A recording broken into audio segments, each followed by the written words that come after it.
Well, our first story, police are on a manhunt for a fetish priest who is alleged to have requested body parts from two teenagers who murdered a 10-year-old boy in Kaswa yesterday in the Central Region.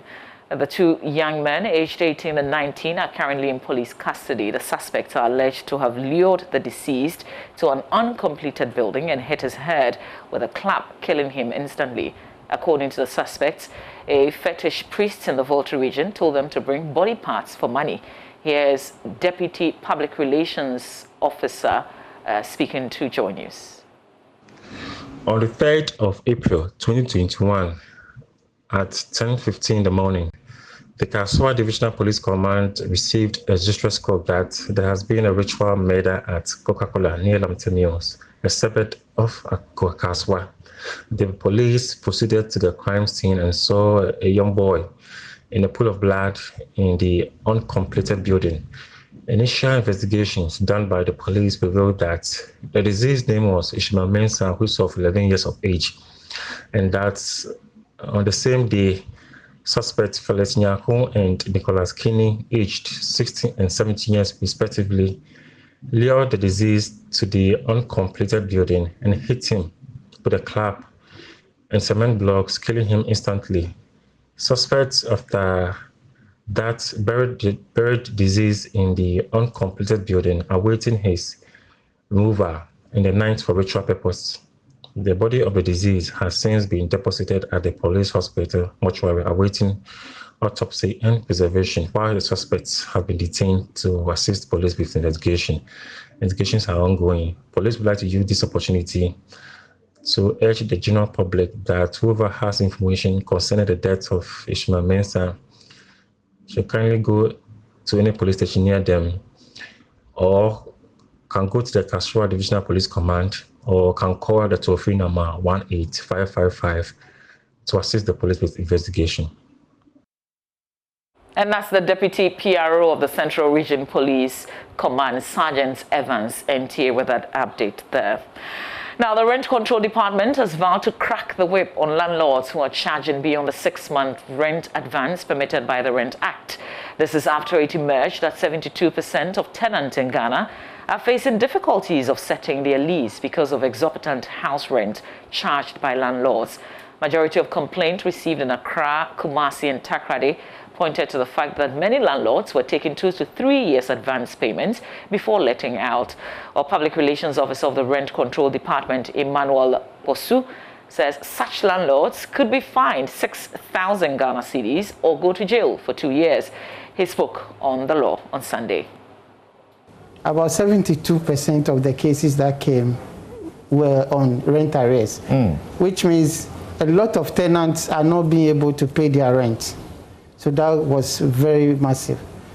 Under Section 25(5), it says any person who has a condition of grant, renewal or continuance of a tenancy demand in the case of monthly or short tenancy, the payment in advance or more than a month's rent, or in the case of a tenancy exceeding 6 months, the payment in advance of more than 6 months' rent, shall be guilty of an offense and shall, upon conviction, be liable to a fine not exceeding 500 penalty units, which is equivalent to 6,000, or a term of imprisonment not exceeding 2 years. Let's move to the Central Region now, where the Regional Minister Justina Marigold Hassan has vowed to go tough on sun winners and people engaged in open defecation at beaches in the region. She said the region cannot be properly developed if people still engaged in practices that threaten its potentials. She spoke at a meeting with heads of department in the region. Richard Kojanyako has more in the following report. Justina Marigold Hassan says the current practices at the beaches of the region are a blot on the potentials of the region, and she will do everything possible to fight the menace. She told the heads of department at her first meeting with them that stringent measures would be put in place to sanitize the beaches for tourism and sanitation purposes. And if we really want to develop tourism and develop it well, then it means that we have to do very well along our beaches. Sanitation, we talked about it because when you visit the beaches right now, there are a lot of things that you will see and you wouldn't love to be at the beach. So we are changing the narrative by doing so much well in sanitation-related activities, so that people will not find it that easy to drop a paper, drop a sachet of water or something at the beaches. So we are going to correct those things. Again, sand winning is destroying the sea, destroying livelihoods, and even the fishes in the sea are being threatened. So it is also important that we look at different directions, get some livelihood programs for people indulging in sand winning. The regional minister also assured residents a lot of work is being done on the revamping of the Amin Sangari factory, the only factory in Cape Coast to enable it to perform efficiently and effectively. Amin Sangari has made a proposal to One District, One Factory Secretariat for assistance. And that assistance, I understand, is almost through. So like I indicated earlier, we are going to work closely with Amin Sangari and the needed agency to move to the One District, One Factory Secretariat and push for the support Amin Sangari wants for the operationalization of the factory.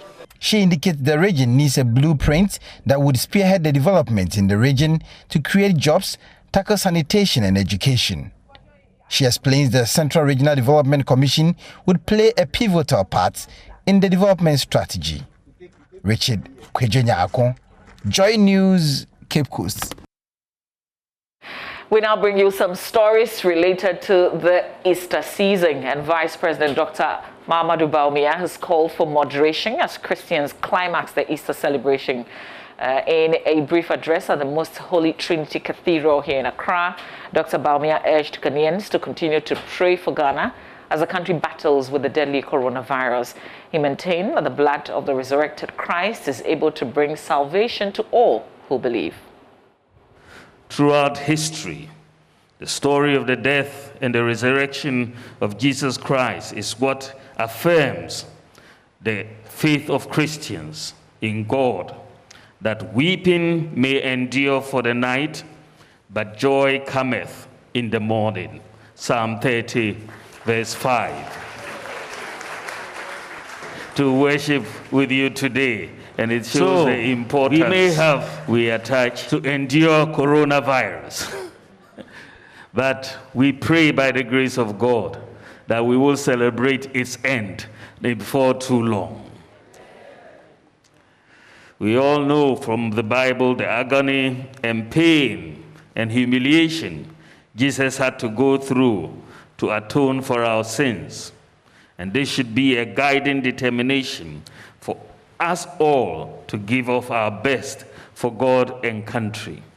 There's no greater gift someone can give to you than to die for you. Die for you. That's amazing. Someone has given their lives for you. And so we all should be thankful for that gift. We all know that Jesus is the Messiah. Jesus is the Savior. He gave his life, but we all can agree on one thing, that Jesus will come back again and save this world. Well, elsewhere, churches in Kumasi stepped up COVID-19 safety protocols as they marked the Resurrection Sunday. This was obviously after President Akufo-Addo cautioned against relaxing the protocols during the festivities. Nanaya Ojima visited some churches and filed this report. All COVID safety protocols were keenly observed in many churches on Resurrection Sunday. Some churches reversed to the shift system they had abandoned to maintain the needed distancing. At the Redemption Assemblies of God, names of members present were taken at the entrance of the church. Reverend Dr. Patrick Ajimanjebi is head pastor. Ever since the lockdown came, the directions that were given by President Akufo-Addo, we have made sure that we do everything accordingly. If we together do our best, wearing the mask even once we go out, sanitizing, doing the social distance and all that, basically we'll get to a point whereby we can take COVID-19 out of Ghana. Thank you for this love, Lord. Easter celebrated by Christians worldwide, marks the death and resurrection of Jesus Christ. Reverend Ransford Obin is head pastor of Calvary Charismatic Center. I know everybody here in this building, everybody believes that Jesus have risen from the dead. You know, that's why you are here. If not, you wouldn't have come here. But what some of you have not done is the public confession of what you believe. Believing alone doesn't bring salvation. You must confess. Easter is usually characterized by conventions which involve extended worship hours. This year, conventions were banned to help contain spread of COVID-19. Many churches had to cut short service periods to stay within the 2-hour service time limit. Here are some worshippers. I see the relevance of Easter. It's a matter of believing in Him, accepting Him into your life, so that Jesus, the life of Jesus, will come into your life so that you enjoy the goodness of Easter. The joy must happen in our heart, and it should also reflect outside. But man being a social being, we have to interact with one another, and that is where our freedom is being curtailed. But it's for our good.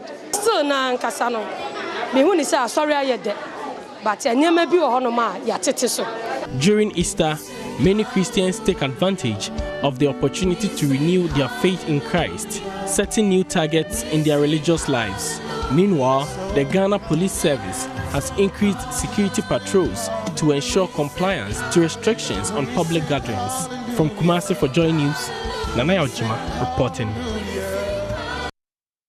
And while Christians gathered in church to celebrate the resurrection of Christ, elsewhere, hundreds of worshippers at the Afotoku Ugboji Shrine in Dagbamate also gathered at the huge chapel-like shrine to thank their gods as part of the Easter festivities. The ceremony is held annually with very notable public figures in attendance. Ivy Setoji has the rest of the story.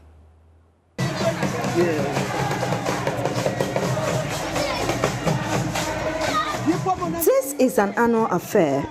The villagers of Dagbamate en route to the Afotoku Ugboji Shrine. There is singing and dancing as people, old and young, profess their faith in this deity. Everyone is barefooted. Some of them are from outside Dagbamate. Some are residents living outside Dagbamate. Even some are not residents of Dagbamate, but they are here. Today is Easter Sunday. This is not a typical church as you see it, but this place is Dagbamate. The people of this town and those from outside are here to pay homage to the shrine, the goddess of our practice, the Afotoku Ugboji.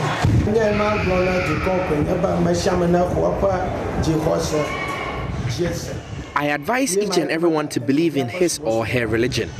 Don't criticize others, and always say the truth to your fellow man. Say the truth to the Almighty God. If you are part of the faith and you adhere to all the commandments, you will not lack anything.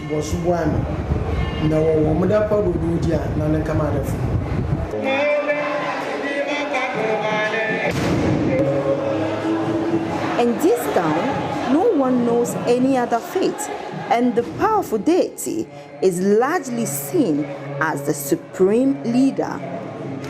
Just like Christians, the followers are expected to adhere to commandments, but instead of 10, they have as many as 36 commandments, including a strict taboo on littering in the village.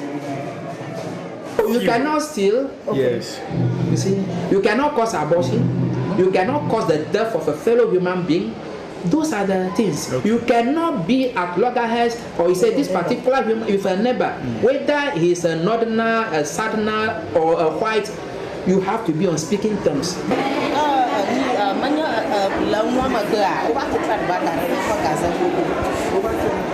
Testimonies of the things Afotoku has done for those who believe in it abound with some of the people here today, like this woman who was accused of cheating on her husband, thrown out of her husband's home, and left bedridden, a strange disease. She says it was this shrine that healed her. have negative perception about these types of faith. But this place is genuine.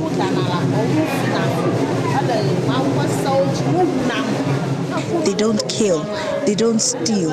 Even if you bring someone to be killed here, they won't do it.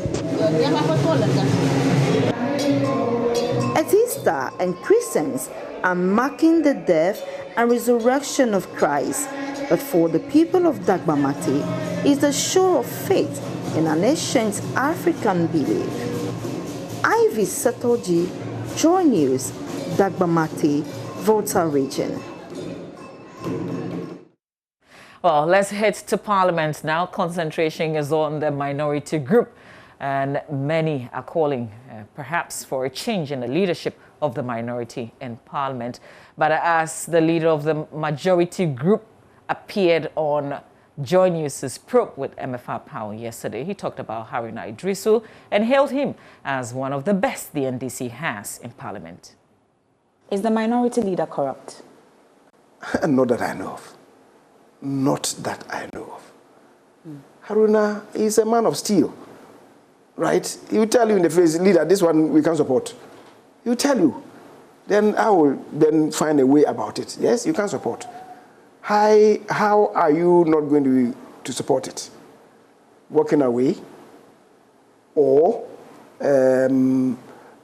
pushing for headcount or maybe saying that, stating so strongly on the floor. I have been encouraging him that the option left to you is to state so on the floor. And so does he deserve the attacks that he's getting from his party and the grassroots? I think it's most unfortunate.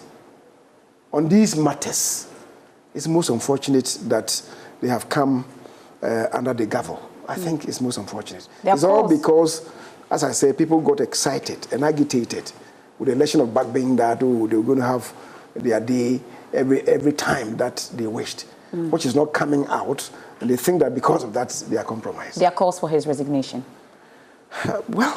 That is their internal party matter that I don't want to comment on, except to say that it would be most unfortunate if it should happen. Why? Because I would say that Haruna is one of their best materials. One, in terms of articulation, in terms of experience, in terms of knowledge, in terms of depth, in terms of balance. My own problem with him is that sometimes I tell him that, look, as a minority leader, he must be consistent, he must be coherent. So, and it happened the other time. For instance, when we are closing, we just get up and we'll be talking to issues. You know, they are staccato approach, you know. So we touch base on this matter, then we move to another matter. So I tell him, as a minority leader, please sit down, then craft your speech so that you are consistent, you have that flow. The last time, Tuesday, I was most impressed. So when I was making my own concluding remarks and Suhini said something, I had to respond. Then he was telling me that I should keep to my test. And we all laughed about that. Yeah. So, Well, remember when Speaker Alban Bagbin proudly stated that he was number 3 in the country, MFR Powell sought to ask Osechi Mensah Bonsu to finish up what he couldn't answer in Parliament. You haven't told us what your number is. My number? Yes. I told Alban that, you know, politics is a game, right? And he indicates to me that his position is number 3. Yes. But I told him that day, when I went to him, that, Mr. Speaker, you are so much fixated on your number 3 position. But can I tell you something? In football, number 6 players are considered much more utility players than number 3 players. I play number 6, and we all laughed over it. But this is not football. He told you that in government he's number 3. Yes. So it doesn't look like you have a number in government, do you? Oh. Not government, in the country, he says. In the country, he's number 3. Yes. Have you identified your number? Help me. I don't know. Help me to discover. I'm trying to discover my number. Discover the role of majority leaders. Right? In some jurisdictions, majority leaders are prime ministers. Discover the role. Would you say you are number 4? I haven't said so. What number are you? Let's leave it hanging. We are waiting. We'll still wait till the kingdom come. Okay, thank you very much. Well, I don't know if MFA could do what the speaker couldn't do, but that's it for the AM News. For now, we've got the review, and Manuel Cranton will be joining me as we touch base. We check out what's happening on the online portals. Doesn't look like we have newspapers after all. It's the holiday. Stay with us.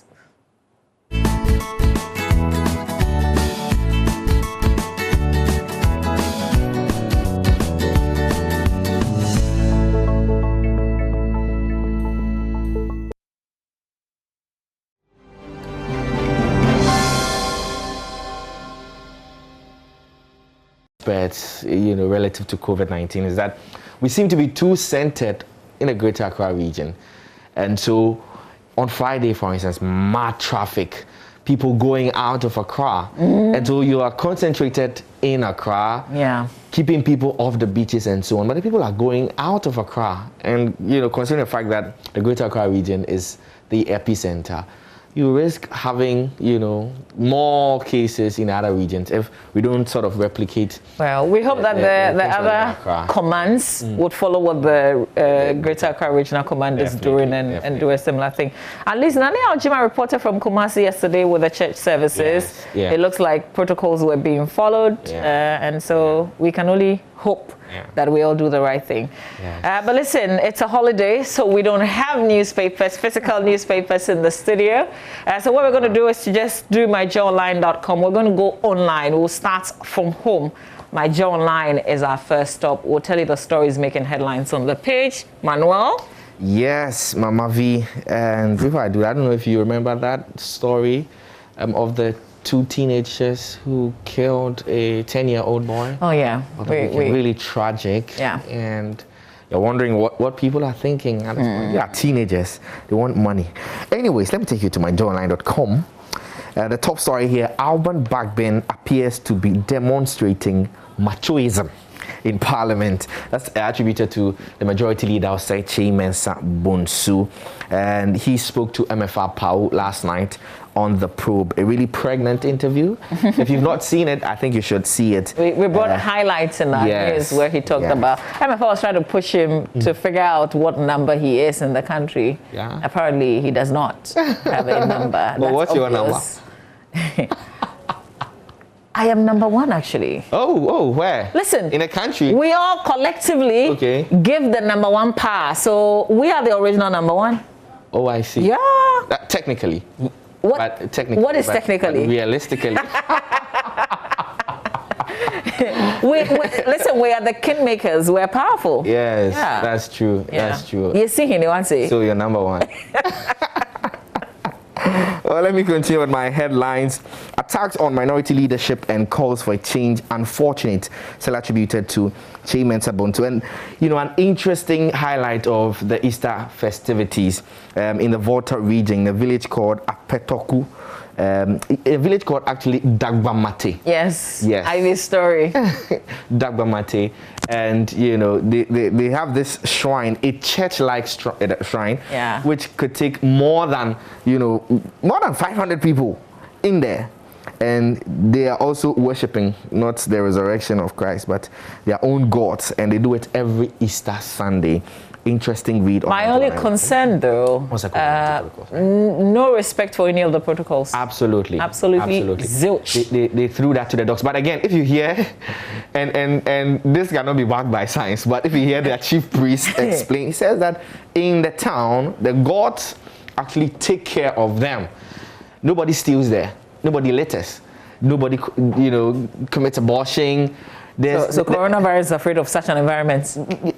If we want to extrapolate from what he says, no coronavirus. Well, I just think that it really doesn't matter what your belief system says. What matters is that, again, you remember we're talking about, I was saying that if other regions would copy what the Greater Accra Region Police Command is doing in terms of tightening enforcement of the protocols, then that would be good. That's what they should have done, really, because we really don't care if you feel that you won't get it or you're safe. What we care about is that there's a piece of regulation and we must all abide by it. Definitely. Yeah, definitely. I'm happy for them that they're celebrating what they're celebrating, but it is totally not right that they disregarded the protocols. Absolutely not right. Yeah. Well, I agree with you. I agree with you all through. And if you situate that in the context of what other countries are doing, for instance, in the UK,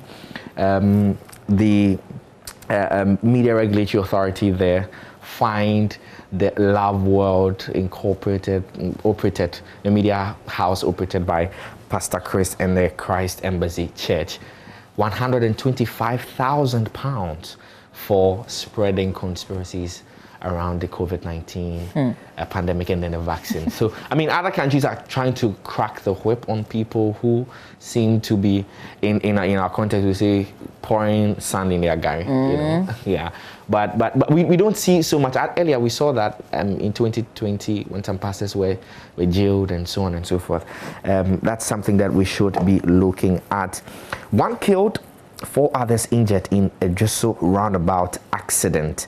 It is illegal to increase rent rate without approval of the Department of Rent Control. A very good morning to my landlord. I hope you can hear. How much did he take from you? How much advance did you pay? I don't want to lose my house today. No, don't worry. I'll give you a room in my house. Please, I beg. A bed in hand, eh? Say it. Yes, but that's it. I mean, we see a lot of landlords go against that. And say we live it. That's actually our life.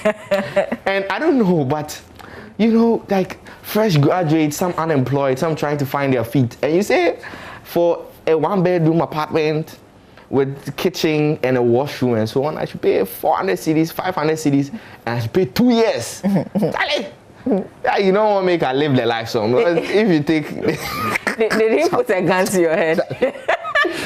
What you rather do? And that's it. Because really, that space is controlled by the forces of demand and supply. Yeah. Of course, you can sit and then, of course, in the NPP manifesto, we had them say something about enforcing the regulations and introducing new ones and all that. But the space is regulated by demand and supply. When people don't have places to sleep and they can afford 2 years, they will not sleep on the streets and wait for a government to, you know.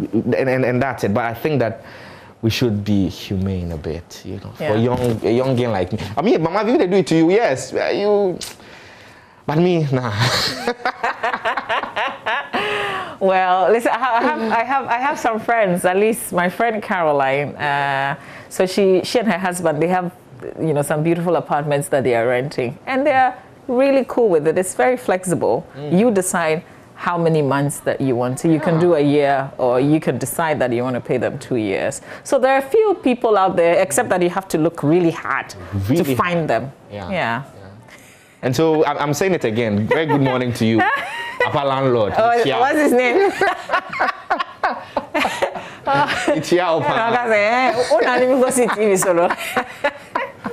All right, let's finish up the stories on myjoyonline.com. Yes, so more stories on myjoyonline.com. Work on Daboya Bridge to commence this year, and that's Dr. Baumia speaking. And that's what we were referring to, heavy security presence at some beaches in Accra over the weekend as we marked the Easter festivities. And also there's a story about the 10-year-old boy who was murdered. That's tragic. Yeah. Absolutely tragic. So they say some fetish priests in the Volta region asked them to bring body parts, and they decided to go and kill this innocent child. And yes, this is happening in Kaswa, but then they said the fetish priest is a fetish priest in the Volta region. So the police is looking for this fetish priest. But what would... Hey, they took him to an uncompleted building. Yes. Just smack him. Wow. It's terrible. And if you listen to the account of the mother of the deceased boy, she says these are young boys who actually sometimes comes to her house to eat. She feeds them sometimes. And so they're almost like, you know, distant sons of hers that she fends for sometimes. And this is where got to. I've seen on social media people calling for the National Media Commission to sort of close down media houses that give their platforms to traditionalists, for money doublers, but I think that's a bit much. You know, I think that we should properly, and it's not as though we don't have information about some of these things. And it will shock you to speak to some police officers, some people in places of authority, and they mention some of the names of these shrines and they tell you the things that happen there. My question is that we know what's happening there, why are we not doing anything about them? And, you know, I know that for the next couple of days, we're going to discuss this story, go back and forth. And the people in the town, the Kaswa area, say that if the boys are granted bail, they're going to lynch them. You know. It's just that issues like this must be tackled from all angles, really. There's a societal or human thinking aspect of this. What would make two young persons decide that they want money, so they're going to a certain fetish priest. And it really doesn't matter what that priest tells them to do, they're going to do it, including killing, taking a life. You know, that's kind of thing we must, I get it that we're talking about the regulatory, you know, don't get a fetish priest on a TV station or a radio station to talk about what they do. But if we don't also tackle this one, which I think is core, really, then it really doesn't matter. They will still go behind. After all, people are doing it. They don't only follow those who come on TV or radio. They go anyway. They go looking for them. Once they look, they're looking for money. In Benin, for instance, that do not advertise in Ghana. Thank you. Thank you. So, yes, it's not so much about advertisement. Yes. But what will make young people? These are young people want to kill so that they can make money. There seems to be this erroneous trend of people making it. And yesterday I posted on social media that, you know what, you're a young boy, you're a young girl. I mean, it's okay if you don't have your entire life figured out just yet. Of course, some people have gone a bit ahead and have done great for themselves even at very young ages, but we're all not the same. Absolutely. We all can't figure out our lives at 20, at 22, at 23. And so, yes, it's okay insofar as you're trying your best, you're doing what you can do. I mean, you should ask the people, the big men and big women. I mean, everybody has a story. And so there's no pressure at all for you to make it at, what, 18, 16? So we're just, you know, showing you pictures of a family of this boy whose life was taken at a young age of, what, 11? All because two other young people, 10 years? Okay. Two other people wanted money and they used him, really. Manuel, let's also look at this other story with the dolphins. This was in the news on radio. What's the latest update? So is it a certain poisonous substance that was poured into the sea that's suddenly washing these? Is that it? Well, these are the suspicions that the folks in the coastal areas have. But we're told that the Ministry of Fisheries and Aquaculture, together with the Environmental Protection Agency and the Fisheries Commission, are launching investigations into this particular incident because it happened only in Accra. The same thing happened in Keta and in Axim also. In Axim, these were dolphins. Yeah. You know, in Osu, you had herrings and so on. But dolphins, really, over 60 dolphins. 60 dolphins. And so, I mean, it waits to be seen what really is happening there. But, well, I've done a bit of reporting along the beaches, and then you hear of Psycho, you hear of, you know, the trawlers that are on the high seas using some harmful chemicals and so on and so forth. They mention other experts from other countries and all that. But I think that this is the time that we need to take this seriously. In the past 4 years, we've seen some work. Of course, we had a closed fishing season. It was all to safeguard the fishes in there and keep our catch wholesome in subsequent years. We can now be dealing with some of them, I don't know if to say losing their lives on time, you know, at some point that they shouldn't be. So over 60 of the dolphins, big fishes, have been washed ashore. And this is Greater Accra, This is Central Region, this is Volta Region, because we're talking about Keta, we're talking about Briwa in Axim, we're talking about Osu in Accra as well. But what is also worrying is the fact that regulators fear that these fishes may even be on the market. So they're asking all of us to watch out. One of my colleagues this morning, Rama, just said that the dolphins, because I heard that they're killing some of them. They're actually chopping some of the dolphins. I was wondering, do we eat those? And then Rama reminded, they'll use it for more money. Listen, it might sound like a joke, but before you know it is happening. So we all have to be careful. Yeah, definitely. Definitely. And you said what? Herrings? The one in Osu. You'll find them on the market. Somebody will fry them and make it look nice on some, Charlie. If you do that, you're wicked. Christ didn't die for this. Yeah. I mean, we are celebrating the resurrection of Christ. Absolutely. Christ didn't die for this. If you have any of those, you want to give them to the Fisheries Commission, the EPA. We know the FDA is also tapping in to try and investigate this. But they say if it's too cheap, don't buy it. I think that's again, the fish is too cheap. Yeah.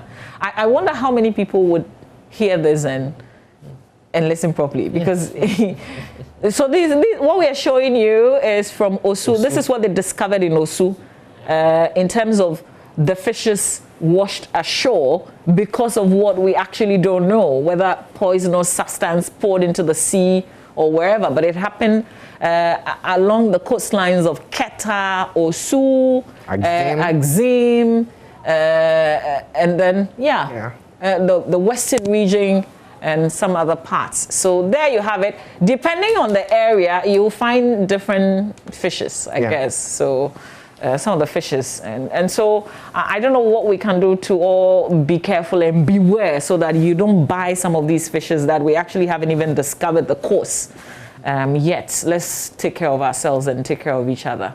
Yeah. I mean, we owe it to ourselves. Yeah. But Malvi, we can't go without talking about this story. Fault on Tema East transmission line caused Saturday's power outage. This is still on myjoyline.com. Yes, on myjoyline.com. Okay. Yeah. And Gridco released a statement Sunday morning and explained that around 11:06 p.m., one of its transmission lines on the Tema Accra East flow fell around Chasako, and that's the reason that a major part of Accra at that time went black, and they explained that this is not part of the construction projects that they talked about. Pukwase Kaswa, there's actually a transmission line that fell, and they've explained, they are working to restore. And so as of yesterday morning, the areas that were affected, most of them were being served with 50% of their regular demand. But they say they're working to restore full power there. So do we know the areas affected? Yes. So, I mean, major parts, in fact, the entire Awushi, Kaswa, Madina, Chasako, East Legon, I mean, all these areas were affected. Wow. But it was restored in part. We are hoping that we can continue. It's just a bit confusing. You actually don't know if it's power outage due to a faulty wire or they're doing some works. Because even before this announcement, even before we got to this point where everybody accepted that, oh yes, there's a challenge, some of us were already experiencing the low voltage. And that's a regular happening. So sometimes it really doesn't matter the explanation that you give, because it doesn't really make sense, to a lot of people. But if this is what they say, we have to take what they say, I guess. So hopefully they can restore power to these areas. Yes. I'm not sure I experienced this yesterday, though. I know that the power goes off often, a lot. It comes back, but it goes off. And as for my low voltage thing there, that one there is every day. Every day. It's been like that for years. Yeah. So you have like volt guards that keep your. So you'd see that, because some of the things, I don't know if it's my fence wire, but you hear the noise when it goes down. You hear this beep. And it happens often in the day, so you know when you experience the low voltage. And if you have a fan on, you see that it slows down, it picks up, the speed picks up again, and yeah, that happens like all the time. I've been there for what, 4 years? That's terrible. That's how it's been like. Wow. Yeah, Bobby, someone says this is not a regular doom, so this is a different kind of. Oh, please, let's not start polishing it. It is what it is. It is doom so. Okay. All right. We can make time. So we've done myjoyonline.com. I think the stories on the graphic portal is pretty much the issue of the dolphins and those fishes washed ashore. Is also here. There is light ahead of you, and no man can dim it. This is directly to the vice president, and I guess because of the person he was with yesterday, some people were also trying to say a few things, but let me not be the one to hype that. Let's just say the vice president with some NPP persons. Yeah. I mean, a lot of ministers, MPs, so all of them. All right, and the Kaswa story is also there. 2 teenagers arrested for alleged money ritual is also there on the graphic online portal. Let's quickly check out what's on City Newsroom as well before we do the BBC. So we're working to ascertain cause of fish deaths at Osu Beach. That's the Fisheries Ministry there. EPA begins investigations after dead fish are washed ashore at Osu. Is this a consolidated kind of investigation? Or we have these different bodies all doing their own things? We see some sort of collaboration among all of them. But of course, all of them each of them has its own internal mechanism that it uses, the FDA, the EPA, and so on. So yes, we're expecting results from them. Well, here's Franklin Kojo-Ofimani. He says, be careful to avoid implosion over recent disputes within minority. All right. Let's see if we can do the BBC as well. The BBC. Twice weekly COVID test offered to all in England. I think I can share a little bit of that story on the page. Everyone in England is to be given access to 2 rapid coronavirus tests a week from Friday under an extension of the government testing program. The lateral flow kits, which can provide results in around 30 minutes, will be available for free at testing sites, pharmacies, and through the post. The health secretary said it will help squash any outbreaks as lockdown eases. But critics of the program say it risks becoming a scandalous waste of money. It comes as Boris Johnson is due to meet the cabinet to sign off the next stage of lockdown easing in England, which will see non-essential shops reopen and pubs and restaurants start serving outdoors from 12th of April. Yeah. This is very different from what is generally happening in Europe. Because some are under lockdown. In fact, Easter was tight in certain areas, but because of what England has done with the jabs. There were talks actually of this whole jab passport or certificate, and if you haven't done it, then you can't go to certain areas, or you have to prove that you have a negative result within a certain time before you can go to certain places. And the World Health Organization last week chided, for want of better expression, like reprimanded the European Union. They've been sort of sluggish in administering the jabs. Of course, some of them were numbering about 12 or so, suspended the use of the AstraZeneca jabs and so on, all of which have been discounted. So, I mean, we're hoping that, and it seems to be a bigger play on the international bloc, so, an extensive play of geopolitics around the jabs. And so, well, as Africans, what we can do is to hope that this play does not affect our access to the jabs, because it's something that actually came up. Dr. Kwame Esidusapon, he's made a point that we may delay in getting access to the jabs because of what's happening in the global community, the European Union against the UK and so on. When the big guys fight, we tend to suffer. But we're looking forward to the booster though, because most of us would have to take the second jab in April. What's your second date? My second date is on 5th May. Okay. I am ending of April, like 30th or so. So, yeah. Wish you all the best. May the jobs arrive. Oh, they will arrive. They will arrive. That's so we're done. Okay. They said we should go. We're going to do some other stories on the BBC, but that's it really. Thank you, Manuel. How's your holiday like? Well, my holiday is workish. That's boring. Why is it boring? Really? Like you're working the whole day? Yeah, well, like half day. But I hope it and goes then after well. that? And then after that, you take your girlfriend out? I don't have a girlfriend. But I don't have a girlfriend, ladies and gentlemen. Yeah? Yeah, I don't. By announcing that, are you looking? Well, you're saying, not me. How am I saying? I'm asking you. Okay, you're asking. Well, I've not decided. When I decide. Yeah. You're single and proud and not looking. Oh no! Did I say I'm not looking? I'm just saying I've not decided if I am or not. I have some questions for you though, because today I'm talking about retirement. Have you seriously, because you're pretty young, have you thought about retirement? Yes.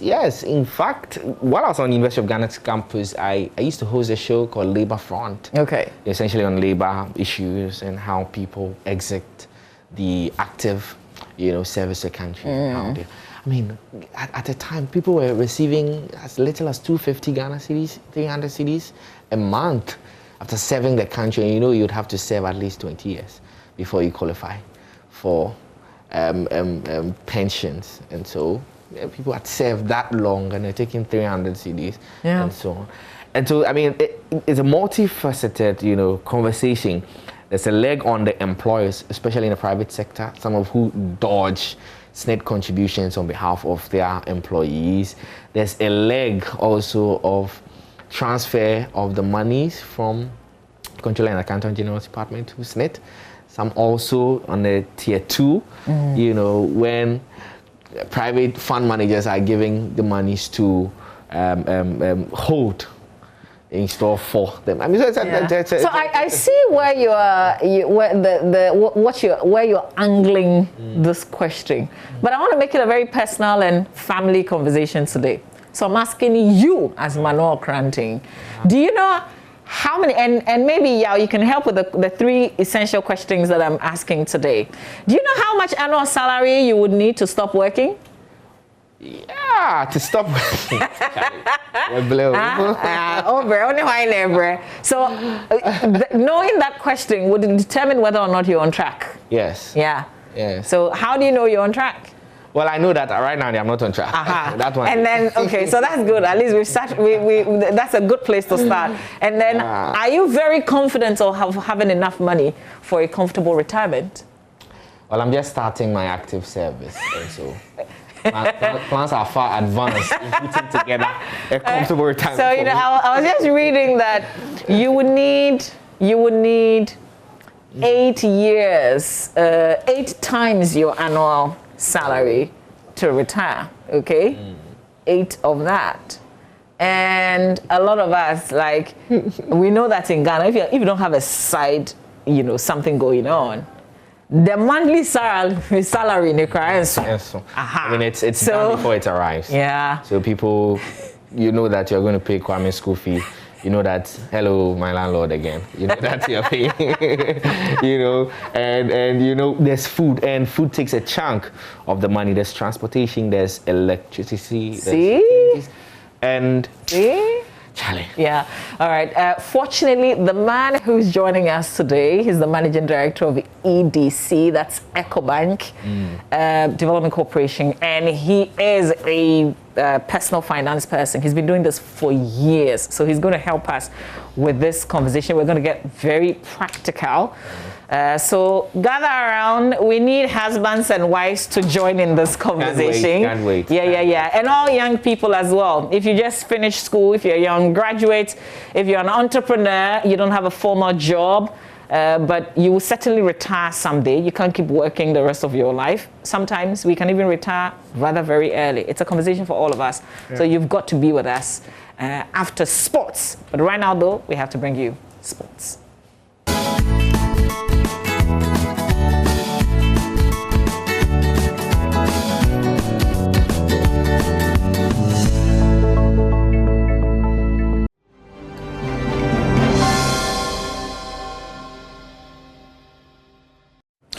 Sunday was Resurrection Sunday. In fact, we're still in the Easter mood. We're excited about the fact that Christ is risen. New opportunities, new hopes. And I thought that today on the AM show, we'll talk about something that's really, really important. And on a holiday like this, we want to have a family conversation on retirement. Let's plan our retirement.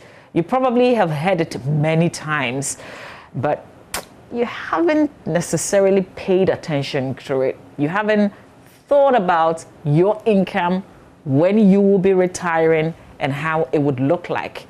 How do you even get there if you are nowhere right now? And that's why this conversation is absolutely important. Before I introduce to you my guest, I want us to check out a few of the headlines so that the conversation can come home proper. So this was one of the headlines captured back in 2019. 82% of pensioners earn less than 1,000 Ghana cedis a month. Think about it carefully. If you were not working and you were living on 1,000 Ghana cedis, would that be enough? This is another one. A good percentage of Ghanaians earn 400 Ghana cedis or less. This was the SNIT boss lamenting, you earn less, and so your pension also tends to be less. If that's your situation, can you manage it? Is there a way to bring it up? And here's a very popular man who we all, watched on television on GTV back then, who also talked about how much he took home as pension. And this is 20,000 after 32 years at the Ghana Broadcasting Corporation. Sometimes when we talk about these things, they look like headlines, but it is our story, our everyday story. So join us. We would allow you to join us on Zoom on this conversation and also via phone. When we get there, I'll let you know. But Managing Director of EcoBank Development Corporation, Mr. Paul Mante, is my guest right now. Good morning to you. Good morning. Thank you for being here. Thank you too. Yeah. I was just checking out your personal information on your phone, and it says financial independence is possible. So why are you so confident that financial independence? Because I'm asking you this because most of us live beyond what comes in as salary every month. Yeah. Well, I mean, that's my mantra. That's something I committed myself to talking about several years ago, that no matter how low your salary may be, if you are deliberate about becoming financially independent, it is possible.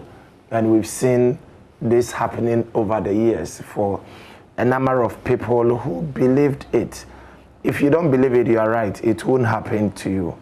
If you believe it and you are committed, you are also right. And when we talk about financial independence, we're basically talking about getting to that stage in life where you can sustain your desired lifestyle without salary. Getting to that stage in life, for example, where you have a return on investment higher than what you need for your desired lifestyle. So for example, if you needed 4,000 every month for your desired lifestyle, and you have investment that is generating 10,000 every month, your investment is probably generating more than twice what you need for your desired lifestyle. And I am saying, and I've said it over and over and over, that financial independence is possible. We will get practical with that. Yeah. But before you came in, my colleagues in the studio, my camera technicians and I were talking about rents. Yeah. Because on one of our shows yesterday, The Law, there was a rents control public relations officer who was talking about if you're a landlord and you charge, you insist on the 2-3 years, you could go to jail, you could be fined. And we're talking about the practicality of that. The fact that, well, if you don't want to rent it, you can go away. There's somebody else who is coming. But most importantly, we're talking about how sometimes you even borrow to rent. And you're borrowing, you're paying off within a 4 years, and you're going to be renewing your rent, which means you're going to get another top-up loan. So how do you get to that point where you're not borrowing to rent? It's a very difficult stage. How do people get out of that? It's a difficult stage, but it's something you can navigate your way around. So I think that, and I'm happy we are having this discussion this morning, the issue of financial planning in general is a very important topic that is not taught in school. And when it comes to housing is one leg of of financial planning. Retirement is another leg. You see, when it comes to housing, the thing about rental payment is anytime you pay rent, that money is gone for good. It will never come back. It will only give you a temporary place to be sleeping, but that money is gone for good. It's even more complicated when you take a loan to pay for the rent, because sometimes the rent period would expire and you are not done repaying your loan. Then you are in a very complicated situation. My recommendation is, if you can never live in a rented house, if you have to live in a rented house, everybody must have a plan to live in your own house. Whether it's a single room or a chamber and hall, or it's a boys' quarters, to live in your own house. The conversation about housing is another conversation. I will make a date and maybe probably visit you so that we can talk about that subject. But you see, the major challenge for a number of people, and I had the same challenge several years ago, we confuse dream house with the first house. Okay. So most young people, middle class people who want to build their first house are thinking about a 7-bedroom house, a 5-bedroom house, a 4-bedroom house, a huge story building. You start, you'll never finish. And you see, the complication is that as people are building, they are still paying rent. So you have more like a double slab, where you have money locked up in bricks and mortar that is never completed. And at the same time, you need to look for money to be paying your rent. And don't forget, anytime you start building, until you are done with the building, you don't have value out of the property. It's only when you are done, then you can either live in that property or you can rent it out. Drive through Oyibi to Dodoa, drive through Ibri, drive towards Kasua, drive towards the Aplao Road, all the developing areas, and look at the huge properties that were started 10 years, 15 years, 20 years ago that are not completed. This is money locked up in bricks and mortar. Why do we build that 7-bedroom house? You see, and it's connected to retirement planning.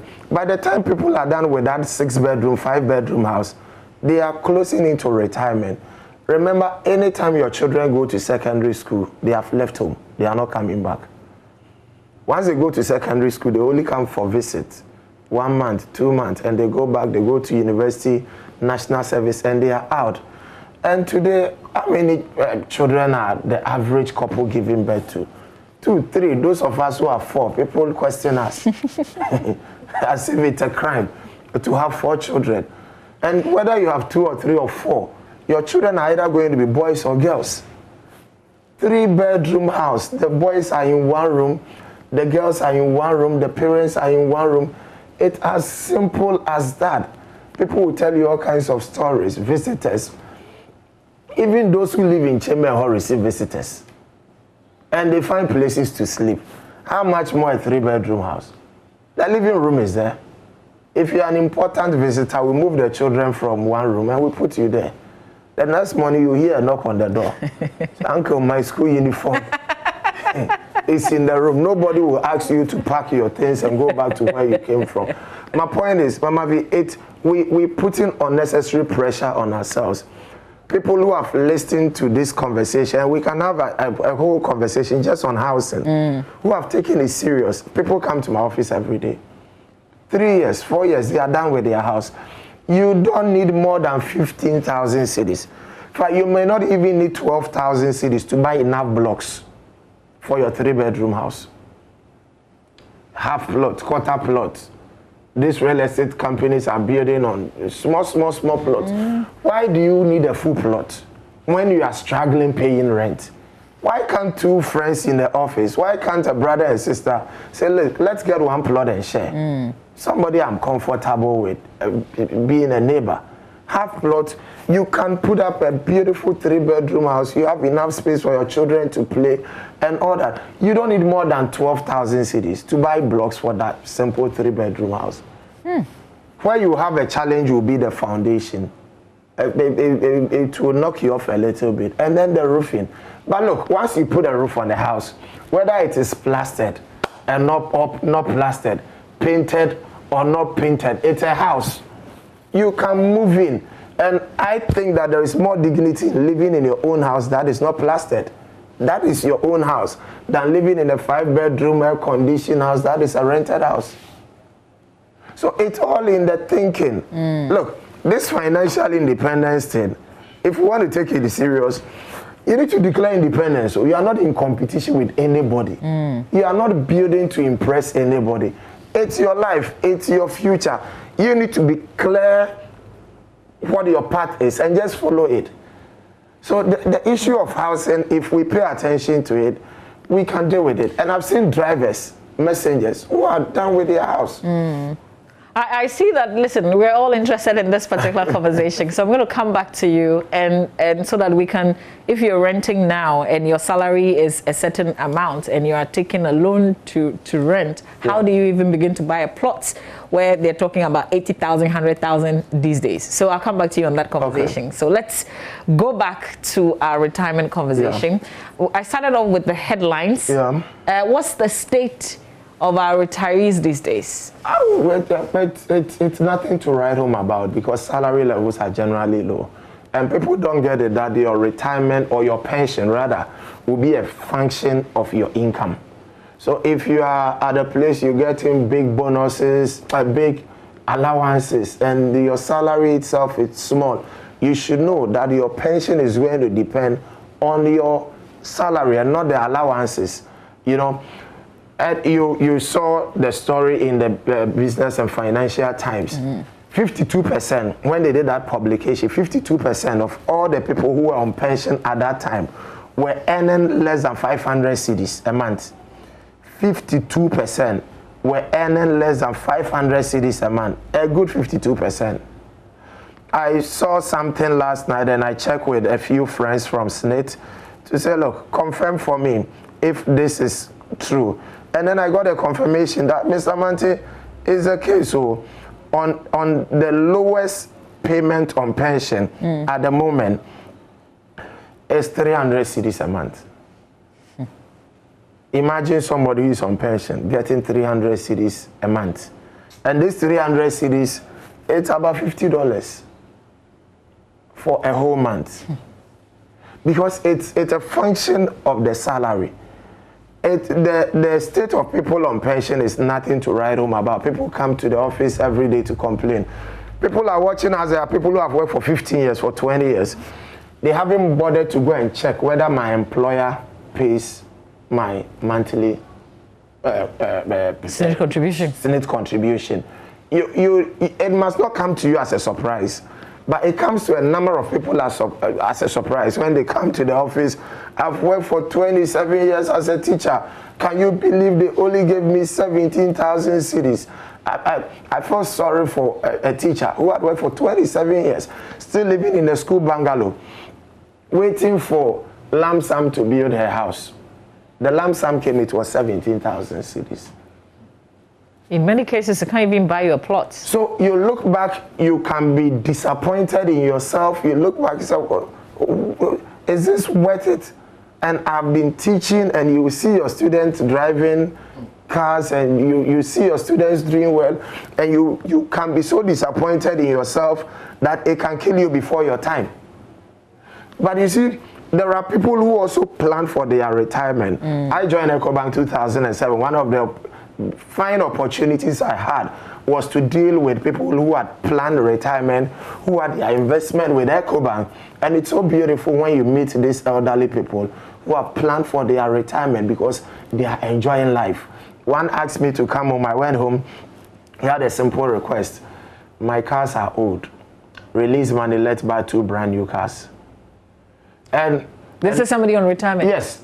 I joined EcoBank in 2007. He was on retirement. Okay. And we had this conversation somewhere around 2014 or 2015. Okay. So he had been on retirement for several years. So he says, look, release money, let's buy 2 brand new cars. One Corolla, one Fortuner. He said the Corolla will be for town riding. The Fortuner will be for the funerals and naming ceremonies. I mean, at his age, he'll go and sit in marriage ceremonies, and you don't go in a saloon car. That's a very comfortable retirement right there. Yes. But there is one I took care of who retired recently, December 2017. January 2018, asked me to come home for a conversation. I went home and then he had a simple question. Paul, check for me how much interest, average interest I am making every month. And this is not Senate, this is his own investment on the side that we've been managing. Took my laptop, did a few calculations. He was earning 60,000 every month as interest. Let me just ask what somebody probably watching us is, oh, maybe the people they are talking about, they are big men already. Well, he was a manager in his company. He was a manager, but I'll come to that. I'll deal with that. But I've also seen a number of managers. I've seen people who earn more than this gentleman who retire, and within 2 years, 3 years, when you see them, you feel sorry. It's an issue with planning, because we had a plan and he committed to the plan. So 60,000 a month, he says, okay, no problem. If I'm earning 60K a month, why don't you pay 30,000 every month? Just pay 30,000 into my account every month. Okay. And I go like, 30,000 for what? You're on retirement. He said, for my enjoyment. He said, Paul, my retirement plan is to spend 1,000 a day. So the 30,000 is for 30 days. Oh, wow. And how old is this person? Oh, he retired at 60. He retired in 2017. So he should be about 63, 64 at the moment. Okay. But I've also seen people who are not at the, you see, the issue is that the lifestyle is a function of our income. So somebody who was earning 2,000, 3,000 when he was working wouldn't need 30,000 a month. For such a person, if on retirement, he or she can get 3,000, 4,000, it will be higher than the last salary, and we still give the person a comfortable life. So the point I'm making is 30,000 looks high, but whether you are a plumber, you are a technician, you are a teacher, you are a driver, if you pay attention to retirement planning, you can still have something decent that will fit your level. Okay. We know that for those who retire, they have the pension, as in the SNITS contribution, investments, and then you might have your own retirement plan. So tell us what ideally we should be on as we're actively working now. As we're working, I mean, if you're in the formal sector, you don't have an option than to be on SNIT. It's mandatory. Even those who are not in the formal sector, I encourage you, go talk to SNIT. If you can do something on the side, please do it. But you see, your retirement is your responsibility.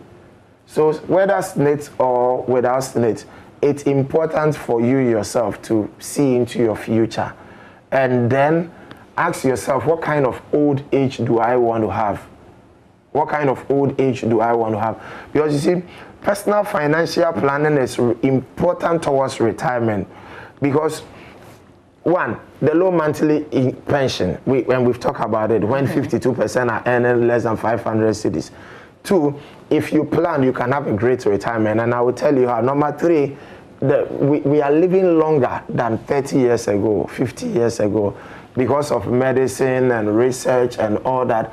We are living longer. Can you imagine retiring at 60 and dying at 95? That is the next 35 years of your life without income. So we are living longer, and it makes it important to plan for retirement, for escalating health costs during retirement. Because when you retire, when you are old, rather, you are likely to have more medical bills, and it's important that you plan for that.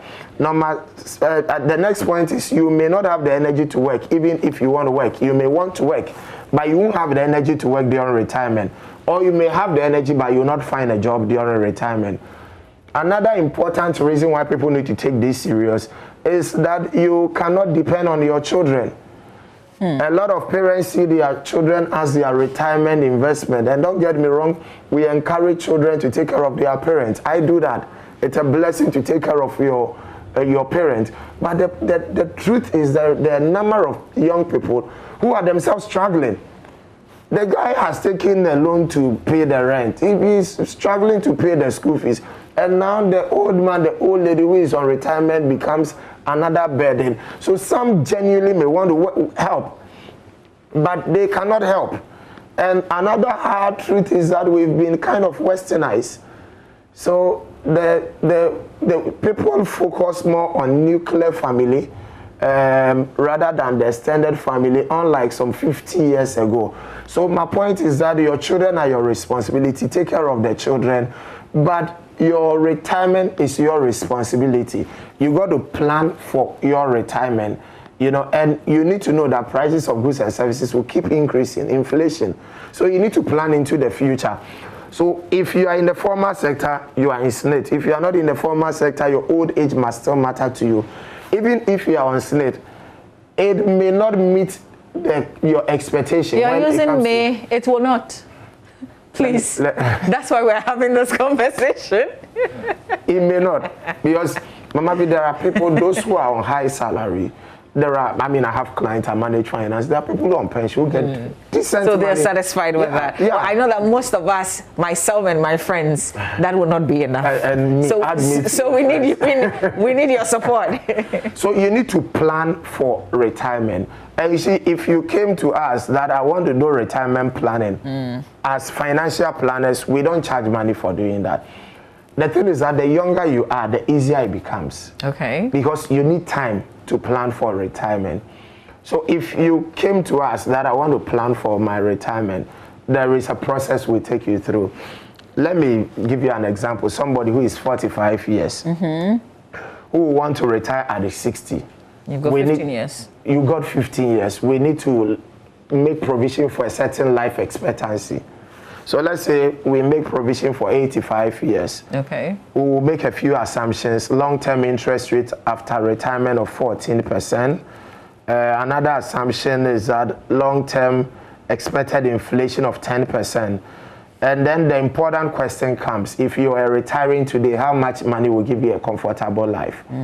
If you were retiring today, because the inflation we are using will give you the future equivalent of that amount, because we know a lot of people cannot think the next 15 years, how much I will need when I'm 60.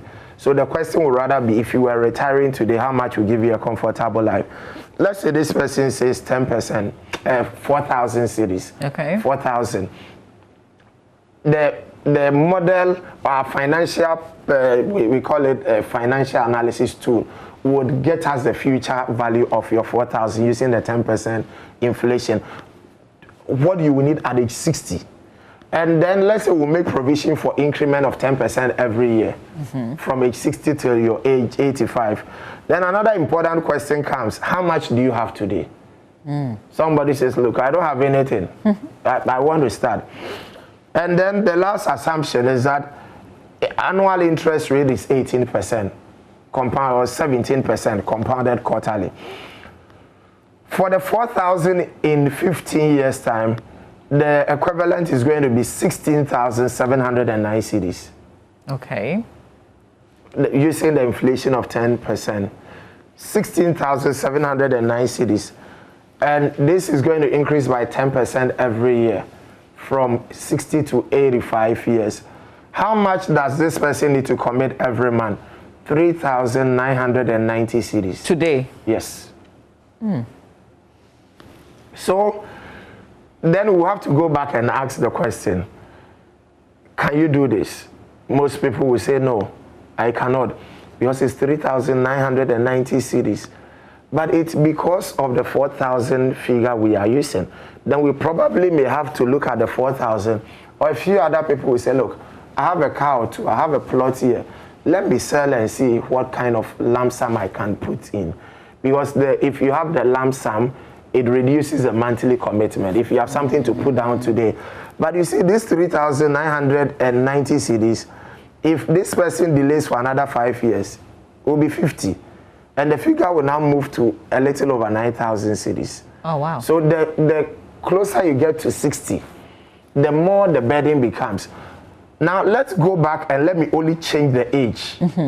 You used 45. I used 45. I'm going to change it to 30. Okay. And let's keep this figure in mind, the 16,709. So let's say 17,000. Let's round it in up. 15 years. In 15 years. Let's use 17K.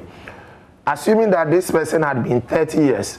So there are two important figures we are keeping in mind, the 17,000 and the monthly commitment of 3,990. So let's round that up to 4,000. So monthly commitment 4,000, and it will give us 17,000 a month. If this person had been just a bit younger, 30 years, let's see what changes. Every other thing remaining the same. Now the monthly benefit increases to 69,000 because now it's 4,000 equivalent in 30 years time and not 15 years. Okay. So this person is going to draw 69,000 every month, increasing by 10% every year. How much does he need to commit? Instead of the 4,000, now it's 1,400. Oh, is it? Wow. Now it's 1,400 because he's younger or she is younger. If this person who is 30 years, assuming that this person had a lump sum of 50K today, just for the purposes of our conversation, 50K, that Paul, I'm locking this up into my retirement, then the monthly commitment reduces to 771 cedis a month. And this person can draw 69,000 cedis a month at age 60, increasing by 10% every year till age 85. Retirement planning, financial planning must be part of orientation for employees, new highs. Because the younger you are, the easier. And where I said I see income levels, 4,000 is a lot of money. A lot of people don't earn 4,000 cedis. A lot of people don't earn 4,000 cedis. So if this person who is 30 years, assuming he didn't even have anything, and said, look, use 2,000. If 52% of people on pension are getting less than 500 cedis a month, you use 2,000 for me for my retirement. 2,000. At age 60, in 30 years, he would take 34,899 cedis a month, increasing by 10% every year. How much does he need to commit? 722 cedis with no lump sum. Wow. Doesn't have anything. I'm starting just at age 30. Maybe the last assumption, assuming this person had a 50,000 again, and said, look, use the 2,000 on a monthly basis. 50K, this person will still be drawing the 34,000 a month, but how much does he need to commit every month? 49 cedis. Does this depend on where you invest is also another question. But I want us to, and I don't want it to just be me, I want us, our viewers to join in this conversation. So if you're fascinated by these figures and analysis, you have questions on your mind, you want to know how to begin the retirement planning, please join our Zoom conversation now. So we have or you can give us a call. Alternatively, you can join us via Zoom using the ID and the password that you see on your screen. We will be taking some comments shortly, but I asked the question of, is this dependent on the kind of investment that is made?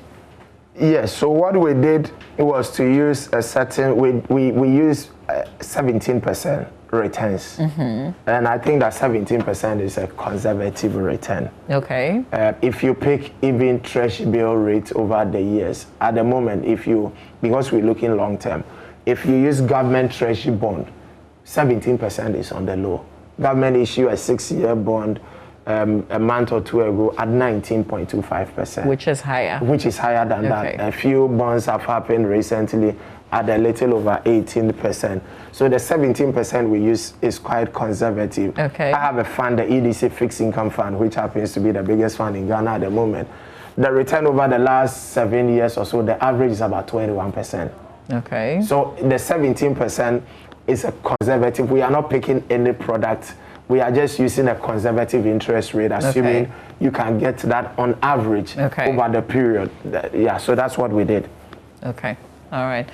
Okay, so let's try and pick some phone calls. Amidu is in Obuase. After Amidu, Mamiesi, I'll come to you. Amidu first. Good morning. Good morning. How are you? Yes, hi. Very well, thank you. Thanks for asking. How are you? I'm fine. Okay, great. Let's hear you. There are 3 things affecting us workers in Ghana. First of all, you see, there's outsourcing to the companies. If I'm employed, instead of the company pay me direct, they will outsource to another company to pay me. And if I'm receiving 4,000, I'll end up receiving 3,000. And that is one affecting us to plan on our retirement. The outsourcing is one major problem. Okay. So listen. Go ahead. And the second one is the contract basis. Instead of them taking you on permanent 6 months, they keep on renewing. And then you can't ask for any payment increment. They know that your contract will expire. They will renew. You can't ask for any increment. You see? Okay. So those 2 things are affecting us properly. And the third one is the tier 2 people. There are so many insurance companies around. You don't know which one to trust. And every day tier 2, and sometimes you end up paying the tier 2 that you can't even trace your money. Okay. So those 3 things are affecting us. Okay, so what is your challenge with the 6 month contract renewal, where you don't know whether it's going to be renewed or not? What's your challenge? Do you have a challenge with, because of that, you can't save? The challenge, for instance, if I take 300 Ghana cedi a month, because they knew that they can't, they're going to do any increment on your salary. You understand? They will end it and they still give you another 300 Ghana cedis. And already living in Ghana, everything is increased by day by day. And you are relying on the 300 Ghana cedi every 6 months. So how can you do anything? Because they knew very well that the companies very well, if they keep you, you ask for payment increment. Okay. But because of that, they want to play smart. So just the contract smart. I get you. Thank you, Amidu. Let's speak to Mami. Mami Esi is in Oyarifa. Good morning, Mami Esi. Good morning. Yes, hi. Thanks for joining us. Let's hear you.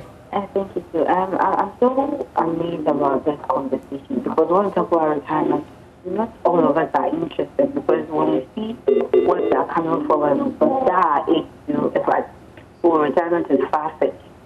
But so let's just say, hopefully November I'll be 9 years, and I want to pay my retirement. And I heard Mr. Mante saying that even if you don't have anything, you can start as low as 742 cedis. So I wanted to find out, okay, so which account do we use that for the No, please come again, Mami Esi. The question again. Please, I was asking that which bank account we use for the retirement, like starting as low as 742. Is it a normal savings account or an investment account that will help us to get that amount at the end of our 60 years? Okay, all right. Noted. He is going to answer that. Karim is in Kumasi. Karim? Good morning. Good morning, Karim. Let's hear you. I work with a security company, with the security services, and then we are on Cap 30. And then we take a lump sum at the end of the year or retirement. So, and then you then take your retirement benefit, which is around, if you are in current retirement, you are around like 1,200 or stuff. But you take a line sum of what you pay. And then I've worked with a private company before joining the Senate. So I was on Senate. Now the law says that you can't be on Senate and still be on Cap 30. So what do we do? Okay. All right. We'll have that answered. But let's go to Zoom. Let's pick a few of the comments and questions. Opoku, good morning. Kindly unmute and let's hear you. Good morning. Yes, great. Amavi. Yes, Opoku. Yeah, the problem is for the public sector now, the money we are taking is very small. And when you wait out to retirement, you can't save. You have to pay rent, you have to pay school fees, you have to pay, etc.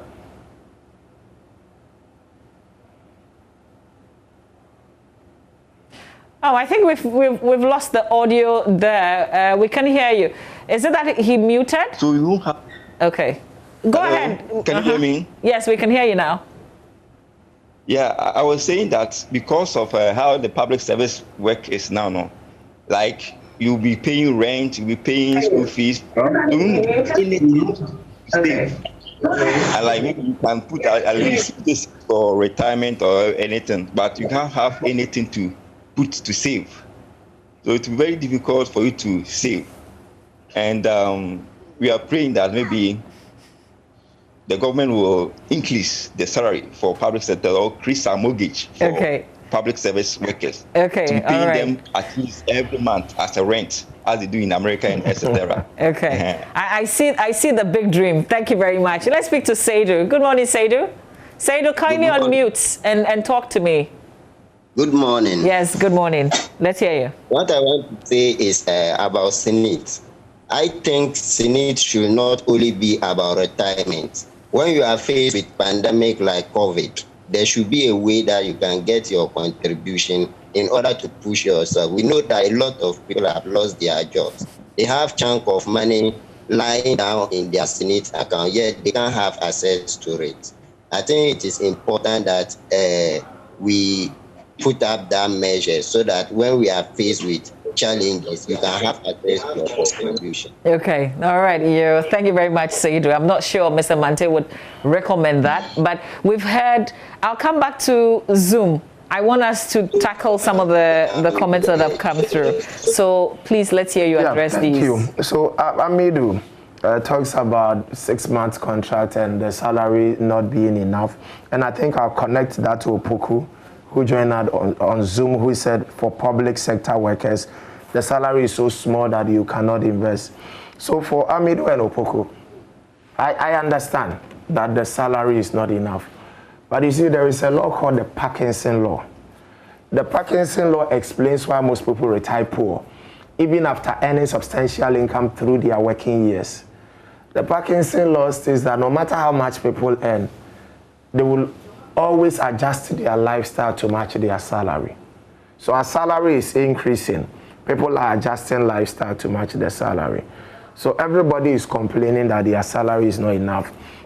And I tested this in a session where I asked, how many of you are not saving and investing because the salary is not enough? All the hands went up. Then I did a follow-up question. How many of you believe that if your salary is doubled, it will be enough? Now you can save and then you invest. All the hands went up. I called 10 people at random and I gave them pieces of paper. Each of you, let me know your current salary.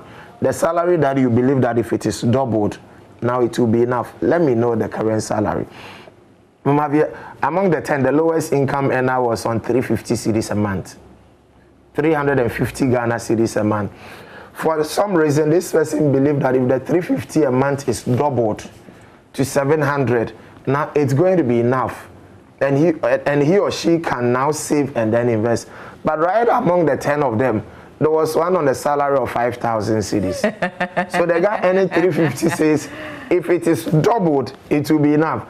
But the guy earning 5,000 cedis says, it's not enough for me. If it is doubled, it's going to be enough. Among the 10, one was on a salary of 11,000 a month. The highest income earner among the 10, and I call them at random, the highest income earner was on a salary of 20,000 a month.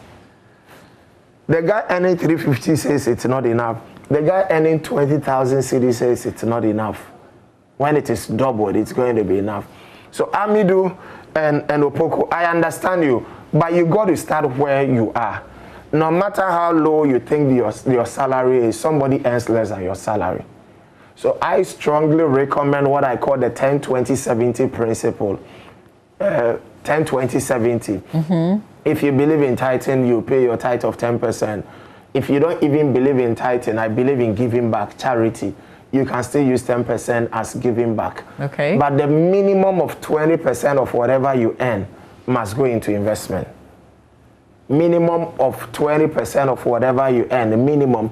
Anybody who can put 20% away can have a decent old age. Because the salary is not enough. But you see, this quotation, people don't like it too, but let me say it. See, Mama B, salary is the medicine for managing poverty. Okay. Salary does not cure poverty. only a business or an investment will cure poverty. Not all of us can run a business, but everybody can invest. So you got to think. Once you put all your hope, I am waiting, my employer is government. Yes, we encourage them to step in, but you got to take up the responsibility and say, look, it's my future.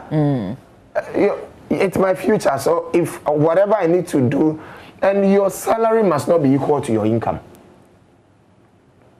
Your salary must be one source of income. Never use your employer's time to do your private stuff. But if there is something else you can do in addition to what you are doing, the 8 to 5, why don't you do it? One doctor who sat in my session about 3 years, 4 years ago, he's a medical doctor. He's into photography today. He's in the hospital to take care of patients. Weekends when he's not in the hospital, he's taking photographs at the wedding, making some side issue. One friend who is a banker is a DJ. He's a banker and he's a DJ. Your salary must not be equal to your income. As long as we keep waiting on some employer to perform some magic, it may not happen. Okay. If it happens, good. Now, Mamiesi asks about the 700, which savings account. 700 is even high. There are products. For example, I have the EDC fixed income fund. The minimum you need to start with is 50 Ghana cedi. 50 Ghana cedis, and you can start. And it gives you that flexibility where you can add money anytime and take money out anytime you wish. So you can use Momo. Once you do the initial 50 cedis, anytime you want to top up, the minimum is 20 Ghana cedis. Okay. So once you start, you have some 30 Ghana Momo. You can push, and it goes into investment. We need to take this thing serious. It's our future. You know, now when it comes to Karim, who is on cap 30 and on has contributed to SNIT before. Yeah, go to SNIT and have a conversation with SNIT. Okay. There will be a way out of that. Okay. Yeah. All right. We have lots of people also joining. So John is in Bolga. Let me take 2 phone calls. I'll go back to Zoom. John, good morning. Hello, John. Hello. Yes, John, you're on air. Let's hear you. Yeah, I'm interested in whatever is taking place on the TV. But I want to ask the resource person. Yeah, good morning. John, kindly turn down the volume on your television set, okay? So whilst you do that... I wanted to ask the resource person whether he has taken into consideration devaluation. Because the current devaluation... Oh, you have to turn down the volume on your television set. Otherwise, we can't have a smooth conversation. Benonin is in Kweje. Good morning. Hello? Yeah. Yes, sir. You're on air. Hello? Hello? Benonin, we can hear you. Let's go. This is Benonin Tony Amakoji. Okay, great. Let's hear you, sir. Yeah. Hello? Yeah, Mama Bay. Good morning. Yeah. Good morning, Mama Bay. This Benonin, okay, when you call us, I'm afraid we have to let go because you have to turn down the volume on your television, okay? Otherwise, we'll have the delay and you speak a bit and then you come back and it won't make the conversation beautiful. So I'm afraid you have to call back again. Let's go to Zoom. Galaxy, good morning. Galaxy, kindly unmute and talk to me. I'm not sure Galaxy is your name. I'm just using your device to identify you. Okay, can we go to Bob? Bob, good morning. Kindly unmute if you can hear me. Hello. Good morning, Mama V. Good morning. Yes, Please, Bob. How are you doing? Oh, I'm very well, thank you. Thanks for asking. It's an opportunity for us to hear about SNIT discussion.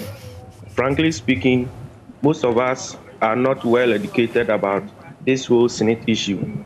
I think SNIT need to do a very wide conversation with especially the teaching fraternity.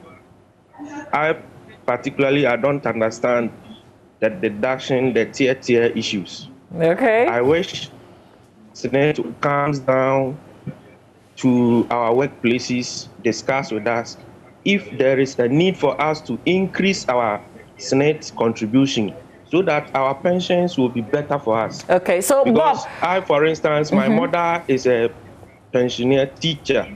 Anytime she goes to the bank for her money, she comes home very angry. So it scares me. It scares me really.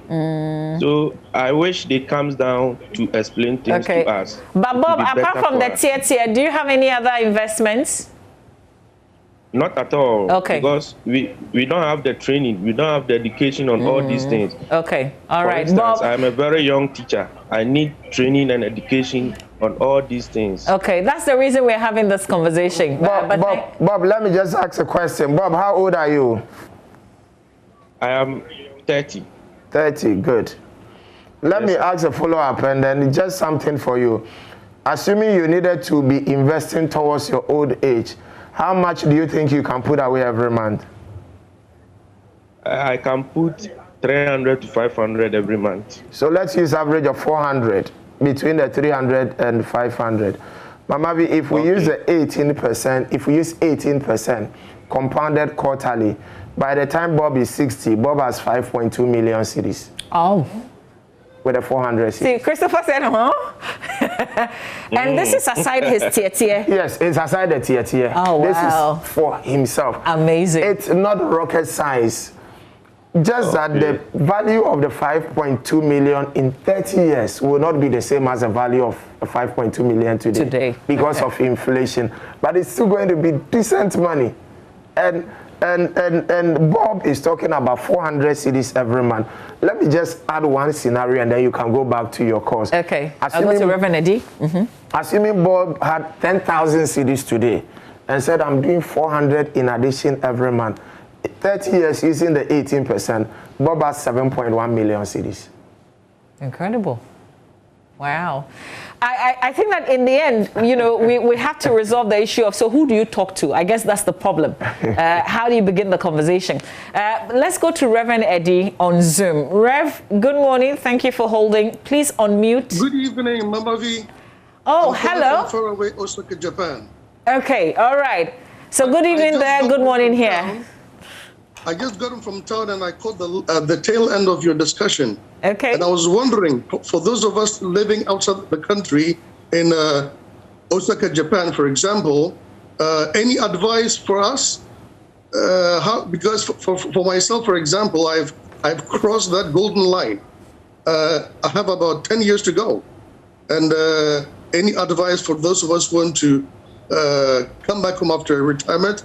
Any advice? Because I didn't catch everything that the resource person said. Okay, great. Do you have any retirement packages ongoing already? I mean, do you have an investment? I currently pay my SNP back home. My mother I sent it to my mother. She sticks it to SNP for me every month. That is what I currently have. Okay. Otherwise, I'm not too sure, no. Okay, Mr. Monte, is that something you want to ask us, follow up? You need to know if the contribution is going in. I'm quite impressed with him to be far away in Japan and still be contributing to Senate, making sure that it's done every month. But I will encourage him to get a statement so that he's sure everything is right. I actually check every month when it's paid. I check online to see whether it's paid, and it is paid. Impressive. We are on track, Reverend. We are on track. Okay. Okay. Fantastic. Right. Thank you very much. Thank you. Okay, but I thought the whole idea is also to have a plan B. Yes. If SNP may not necessarily be enough. So I guess, Reverend, even though we're leaving you now, still continue listening, because at the tail end, before we say goodbye, we're going to share a few things in terms of what else you can do. But let's go to the phones. Mohammed is in Laboni. Mohammed, good morning. Yeah, good morning, madam. Yes, sir. Let's hear you. I want you to help me through your consultant. Assuming I earn 1,200 a month. I'm 31 years now. Aside the SNP, Tier 1 and Tier 2, I want to commit 20% of that 1,200. I just want a vehicle, an investment vehicle. From his perspective, where I can put the 20% of 1,200 into, towards my retirement. Very good question. That's the whole idea. So just keep watching. Kofi is in Cape Coast. I guess this will be my last phone call. Kofi, good morning. Good morning, Mama V. Yes, I'm very fortunate to be the last person. In fact, I've been on the line for more than, I've been trying, it is not getting through. Oh, I am so sorry, but I'm happy that you finally got through. Okay, thank you for the opportunity. Yeah. My question is, I like the financial advisor. You see, it's a very good thing.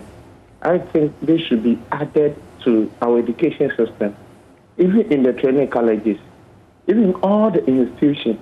So that, because I know a lot of teachers, Mama V, they mismanage their funds. That's why a lot of teachers normally call, we don't have money. Because as soon as a teacher is being introduced into the education system, they're always going for loans to do whatever they want. I'm not saying the loans are not good, but they need financial advisors in their schools, or it should be part of their curriculum when they are finishing training college or every institution. My last question is, Malaji, I want to ask the financial advisor, if the life is full of risk, I can make a commitment that, I want to contribute 400 Ghana cedis, 500 Ghana cedis, let's say every monthly. Maybe a house of initial sum assured of maybe 20,000, and I'm contributing this 500 Ghana cedis. Sickness is part of human life. Accident is part of human life. So I just want him to give me brief knowledge about this one too, because when you are planning, you don't factor all this one into it. It can result to different things, or it can destroy the entire plan of yours. So I want your man to give me some advice on that too. Okay, here. As for this, your phone call is like a fully loaded pizza. Thank you, Kofi. That's where we have to end the phone calls, I'm afraid, because of time. But maybe one more Zoom comments. Somebody who's been holding for a while. Galaxy, kindly unmute and talk to us. That isn't your name, but that's your device. All right, thank you. That's my device. Oh, okay. All right, great. Let's hear you. All right. I'm there to get glued to something there on the screen. That how do you know you're on your right track? Yeah. Then here comes to when I want to do this an investment. After I do the accumulation of savings, how more will you know that this kind of enough saving will cater for the investment I'm having in place? Okay. I didn't get it. You didn't get him? Okay. How much would be enough? How would you know that what you have saved will be enough to take care of you in the future? Is that a question? Yes, that is it. Because it's never enough. It's never enough. It is never enough, huh? Okay, we'll see. But thank you very much for that as well. I want us to answer that, but also box everything together as, we bring this conversation to a close. Okay, so how much is enough? He's coming from a point where he says it is never enough. Yes, it's never enough when you don't have an end in sight. But when you have planned, for example, the calculations we have done, and you know that, look, if I make 1 million cedis, 500,000 cedis, 2 million cedis, that becomes your target. Because if you don't have a target, if you don't declare independence and you are just in a race trying to do better than Mama V, you keep chasing the wind and you will never catch it. So it's important to be clear where you want to get to and work towards getting there. But I like the point the other caller made on the education bit, that it should be added to the education in the training colleges, and I think the universities and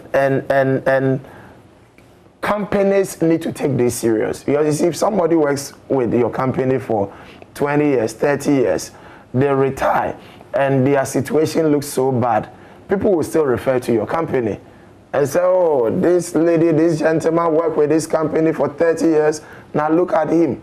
But the company may have done their part. So companies have a duty to also look at helping employees with financial planning.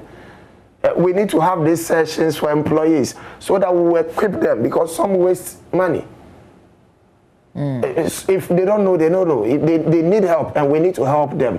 So the education bit is very important. Let me use opportunity. Those who want to take this to another level, I am sure this video will be available But if you went on YouTube, I have so many videos on these subject matters. You can subscribe to my channel. You'll find a lot of videos, a lot. Until the education is done in the classroom, let's take up the responsibility and educate ourselves. Great. Yeah. And if you would make time for me, maybe we can also break down this conversation today where we take it bit by bit, you know, in a form of a series so that our viewers can also be following. I see that there are lots of people who have joined the Zoom right now, and I'm afraid that we can't take any more comments, but we can certainly bring series of this conversation. Mama Via, as long as you are available. This thing we are doing, we are helping people. Oh. We are seated here, we cannot tell which life we are saving.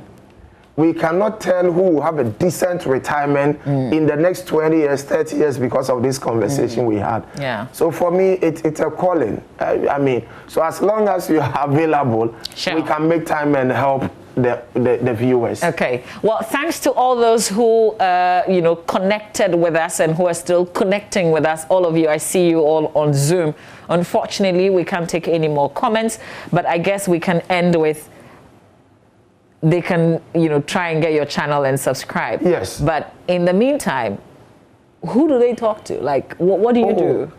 Talk to a financial advisor, and we don't charge money. Of course, if you want to talk to us, we are happy to help you. You can call the EDC or EcoBank contact center numbers, and it's free if you need advice. Or you can just walk into our office, drive to our office, and say, I want to plan for my retirement. We don't charge a pesewa to do this. Okay. When you take the advice, you decide where you want to go and invest. So you can call this number 0302634165, 0302634165, and you can call or WhatsApp this number 0595235065. You can call or WhatsApp this number 0595235065, or you can come to our offices.